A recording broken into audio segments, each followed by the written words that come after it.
todavía hacer en el marco de que este gasto corriente tiene que ser mucho más eficiente de lo que es actualmente. Entonces, tanto el gasto corriente del gobierno general como el tema del régimen de trabajadores públicos CAS, la tendencia creciente la logramos parar.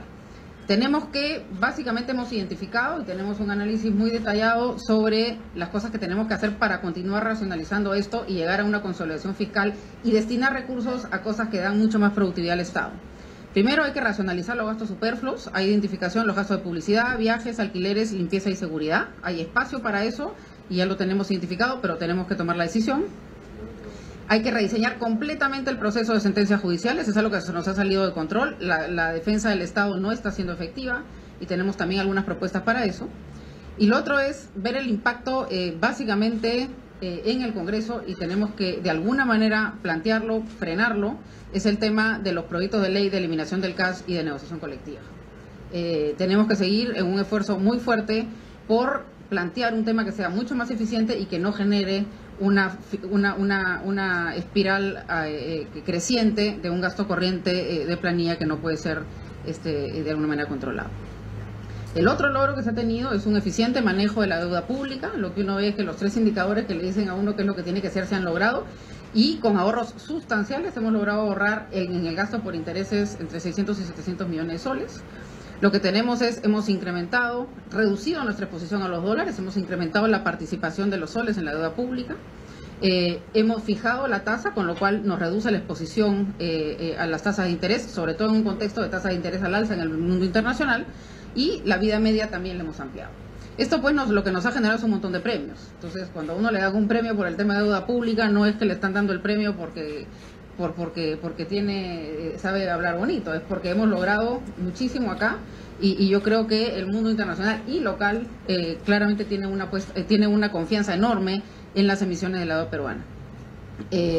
Hemos hecho cosas también adicionales a mejorar el perfil de la deuda. Se ha implementado la plataforma de Euroclear, y lo que hemos hecho es una cosa sumamente interesante, es que se ha logrado consensuar con la Alianza del Pacífico la emisión de un seguro contra catástrofes. Es un bono catastrófico que la verdad que nos inicia un proceso de cobertura de riesgos muy importante, y además nos genera, ya hemos puesto un pie en los mercados para poder financiar seguros catastróficos a través del mercado de capitales.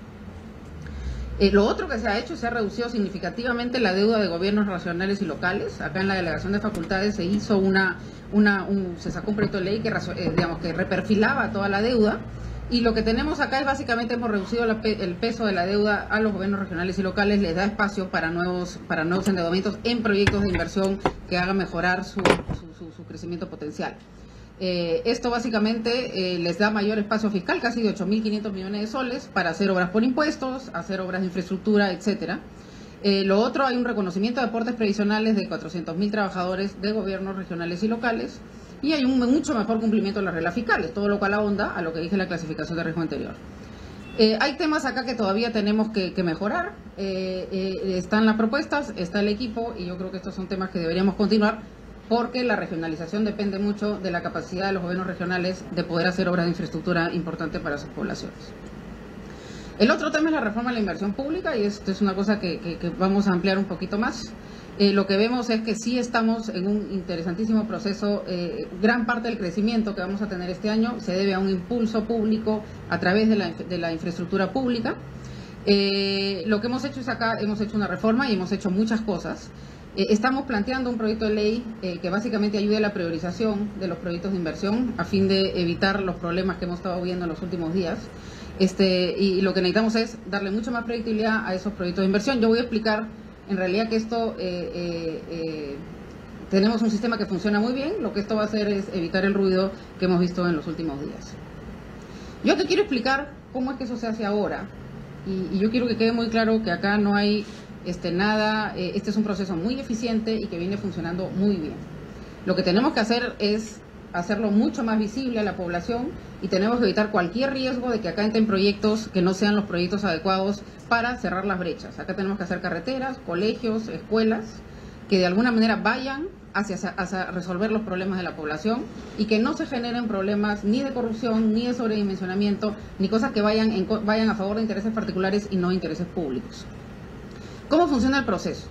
En realidad, los proyectos vienen propuestos por los sectores, por los gobiernos subnacionales, regionales y locales. que son los que están cerca de la población y saben lo que la población necesita. Estas entidades tienen que tener una programación en función a las necesidades que tienen. Se tiene que saber cuál es la población que se tiene que atender, cuánto de la brecha de infraestructura para atender esas necesidades. Esas demandas van al sector y en ese momento el sistema InvierteP lo primero que hace, ¿no es cierto?, es verifica que estén dentro de la programación multianual de inversiones. Y eso quiere decir que tiene que haberse, está todo documentado, tiene que haberse demostrado que ese proyecto está para cerrar alguna brecha. Es decir, yo no puedo hacer un colegio para 500 alumnos y la población son 300 alumnos. Yo no puedo hacer una carretera fraccionada. Yo no puedo sobredimensionar o hacer una carretera al lado de otra, simplemente porque quiero ganar un concurso público. Esto es un tema que se analiza. Primero, el proyecto tiene que estar en esa programación, que eso además es pública, y esa programación tiene que estar orientada al cierre de brecha y eso se verifica. En segundo lugar, se verifica, hay normas técnicas sectoriales, es decir, el Ministerio de Salud tiene normas técnicas de cómo tiene que ser hecho un hospital, cuáles son los mínimos requerimientos para que ese hospital tenga la capacidad, ¿no es cierto?, de atender a la población como debe atenderlo. Y lo otro que se verifica es si hay disponibilidad presupuestal, es decir, lo que no se quiere es que se apruebe en el presupuesto un proyecto donde que no hay plata para que pueda ser atendido el proyecto y su mantenimiento. Luego, básicamente el sector, en base a ese análisis, lo aprueba. Luego lo trae al Ministerio de Economía y Finanzas, y el Ministerio de Economía y Finanzas mira el proyecto, chequea que esté todo lo que está ahí, porque es el organismo rector del sistema, y lo que hace es, en primer lugar, ve si ese proyecto se puede hacer. Y entonces lo primero que ve es, ¿hay disponibilidad de terreno para ese colegio, para ese hospital? ¿Ese terreno está saneado? En segundo lugar, ¿hay fraccionamiento o no hay fraccionamiento? Ahora vamos a tener ejemplos de eso, es decir, no puede ser que hayan el mismo proyecto esté dividido en dos, es decir, que en un lado la pista y por otro lado la vereda, en dos proyectos distintos. Tercero, ¿está duplicado? Eso también hay mucho, 2 colegios en el mismo sitio o 2 carreteras una al lado de la otra. Y en tercer lugar, es si hay sobredimensionamiento. Esas cosas se evalúan acá y se aprueban. Una vez hecho eso, realmente se saca una norma que autoriza, ¿no es cierto?, los recursos para ese proyecto. Estos son los ejemplos de lo que yo les decía y que nosotros verificamos atentamente. Primero, acá hay un ejemplo de duplicidad, ¿no es cierto? Lo que uno ve es que hay 3 proyectos para el mismo tema. Uno planteado por el sector, en este caso el Minedu, el otro por el gobierno regional y el tercero por la gerencia del gobierno local. Entonces, lo que tenemos que evitar es que eso se dé y básicamente entonces el proyecto no pasa. A veces tenemos que, y en eso nosotros además hay un esfuerzo muy grande en articular con los sectores, con los gobiernos subnacionales, para que instruirlos en cómo se puede hacer para evitar estos temas. El otro es el tema del fraccionamiento. Yo lo que les decía, hay un proyecto que es la transitabilidad peatonal, es decir, la vereda, y hay otro proyecto que lo que hace es la transitabilidad vehicular. Bueno, uno tiene que hacer, es un solo proyecto y la idea es no fraccionarlo para en realidad acceder a procesos más fáciles o de alguna manera optar por 2 empresas que no son aptas para ello.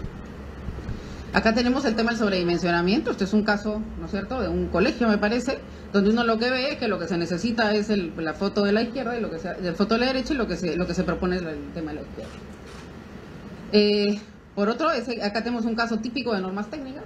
Esto tiene que pasar por unas normas técnicas que el sector hace, publica y tiene todo el tiempo en mantenimiento. Y entonces, esto es un tema que además es público y que tenemos todos, de alguna manera, la capacidad de ver. En este caso nosotros hemos sacado una muestra de lo que realmente pasa. Entonces lo que uno ve es que de la muestra que hemos sacado es atendible, proyectos que cumplen con esas normas. Es decir, proyectos que es lo que nos interesa. Satisfagan una necesidad de la población. De esta muestra serían más o menos el 41.5%. Los demás tienen que resolver sus problemas, porque no están aptos para ser básicamente ejecutados. El primero es el incumplimiento de normas técnicas. Acá tiene que haber un trabajo del sector, yo creo, de entrar muchísimo más a explicar cuáles son esas normas técnicas, porque lo que vemos es que hay una baja proporción de proyectos atendibles. ¿Por qué? Porque los proyectos que llegan no necesariamente tienen ese conocimiento, hay que conocerlo y hay que saber cumplirlo. 2, en sobredimensionamiento son casi 12%. De ahí tenemos el tema del saneamiento físico legal, la duplicidad, etcétera, etcétera. Y entonces, estas son cosas que en realidad el sistema de inversión pública, que es Ministerio de Economía y sector, verifican todo el tiempo. Y además, gracias a la reforma de InvierteP, lo que nosotros vamos a tener es una posibilidad de evaluar ex post esos proyectos. Se va a poder ver el proyecto, cómo terminó el proyecto, si el proyecto se está siendo mantenido, si el proyecto realmente cumple las razones por las cuales fue ejecutado. Esto es en el tema de inversión pública. En el tema de inversión privada, lo que tenemos es también, esto es una cosa que nos costó, yo creo que desde que entramos nosotros pensamos que eso lo íbamos a poder revertir mucho más fuerte. Entramos en un proceso de muchos años donde la inversión privada realmente se frenaba. Lo que uno ve es que eso ya lo hemos logrado revertir en el marco de un proceso muy complicado de la Bajato. Y acá lo que vemos es que la inversión privada ya está en el terreno negativo. En este tema, la ley que propusimos al Congreso y que exitosamente trabajamos con el Congreso logró sacar para revertir el problema que se nos generó por tanto el tema de la Bajato como el tema del Club de las Constructoras. La idea es que este incremento siga creciendo y sigamos con una inversión privada muy fuerte, que es clave para la generación de empleo. En el sector minero, también ahora, acá sí tenemos una enorme expectativa en la adjudicación de Michiquillay, lo que nos dice que estamos a puertas de que esto venga muy fuerte. Tenemos muchos proyectos mineros con unas enormes probabilidades de que salgan y vemos ahí en inversión minera una variación que realmente es muy interesante. Esta inversión es clave si queremos generar recursos en el futuro y si queremos generar divisas. El sector minero es importantísimo para el tema tributario y para generarnos las divisas que necesitamos para poder hacer las importaciones que necesitamos. Y finalmente, el tema de obras por impuestos es otro caso exitoso. Acá hubo una reforma que fue exitosa y que vemos cómo hoy día nos está rindiendo muchos frutos. Son proyectos muy interesantes para las regiones. Queda pendiente el reglamento de la ley 30737, que es la ley que sustituye el DU 003. Nosotros ya tenemos una propuesta de ese reglamento, está muy avanzado y la idea es terminarlo e implementarlo. El otro tema que también tenemos propuestas interesantes es la licencia social para la minería. El gran problema que tienen las empresas para iniciar el proceso de producción es tener la licencia social en los lugares de influencia. En ese caso, tenemos que hacer un esfuerzo muy grande para que esas poblaciones empiecen a sentir el progreso en el momento que entra la minería y no necesariamente esperar a que la minería produzca. Tenemos dos instrumentos interesantes ahí que ya empezamos a desarrollar y que la idea es que se implementen. Que son básicamente el Fondo de Adelanto Social y otras medidas que tenemos destinadas a esa área de influencia minera. En el tema de inversión privada, Proinversión ha sido muy eficiente en 3 sectores: energía, telecomunicaciones y minería. Hemos adjudicado proyectos sumamente importantes. Tenemos en cartera proyectos de infraestructura que tenemos que empezar a adjudicar y ahí vamos a tener que tener de la mano también a todos los sectores porque son proyectos complejos y estos son los que tenemos básicamente en la cartera y que están muchos de ellos muy prontos, casi listos para ser adjudicados. Lo otro, el mercado de vivienda es para nosotros inversión, solamente que es inversión de las familias y de las personas naturales. Esta inversión también viene creciendo, hemos hecho muchas cosas acá y esto sí hemos sido ayudados también por el Banco Central con las reducciones de tasa de interés. Hemos ampliado el alcance de Mi Vivienda y hemos hecho varios temas de situación hipotecaria que en el sector privado, sobre todo tributaria, que nos están ayudando acá. Básicamente hemos implementado lo que es el marco normativo para la venta de cartera hipotecaria y fondos de inversión. Este efecto lo vamos a ver en el mediano plazo y el perfeccionamiento de los fondos de inversión inmobiliarios que le dan al sistema bancario una situación de competencia. Es decir, no solamente los bancos van a poder prestar, sino también los fondos a través del mercado de capitales. En el tema tributario, se ha avanzado bastante en formalización tributaria y es algo en lo que estamos en pleno proceso. Lo primero que se hizo acá fue, básicamente se creó el régimen MIPE tributario. Este régimen implica una menor carga tributaria para las pequeñas empresas, pero sobre todo las inserta en la cadena de valor. Es un impuesto que se grava sobre las utilidades. Las empresas venden formalmente y compran formalmente. Vemos cómo ese régimen ha funcionado. Las empresas que están en los regímenes, el régimen general y sobre todo en el régimen tributario, que es en el MIPE tributario, lo que vemos es que pagan IGB, registran utilidades y emiten facturas. Y más bien los regímenes que no generan ese establecimiento de la cadena de valor se han quedado básicamente estancados. Para eso hemos implementado medidas y la idea es que eso empiece a crecer muchísimo más fuertemente, que están acá relatadas, ¿no? El régimen MIPE tributario, percepciones específicas para la importación de mercancías sensibles. Hay empresas que importan mercancías de bajo costo, que la idea es que no se les grave excesivamente. Hay un proyecto de ley en el Congreso que ojalá salga lo más rápido posible, que es la devolución de IGB por compra de activo fijo. Aquella empresa que está dispuesta a crecer haciendo una inversión en un activo fijo, formalmente va a tener una mejor situación tributaria. Hay la ley de factoring, la idea es que las MIPES puedan entrar, ¿no es cierto?, a financiarse en el mercado de capitales y generar mucho menor costo de financiamiento.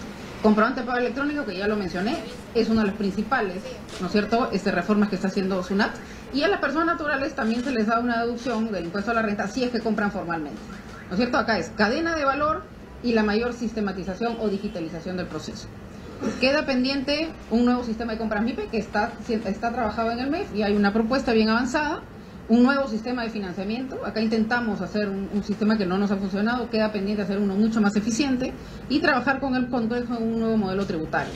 Bien, nosotros son las declaraciones de la ministra de Economía, Claudia Cooper, quien esta tarde presenta el balance de su gestión. Con esta información vamos a regresar a estudios.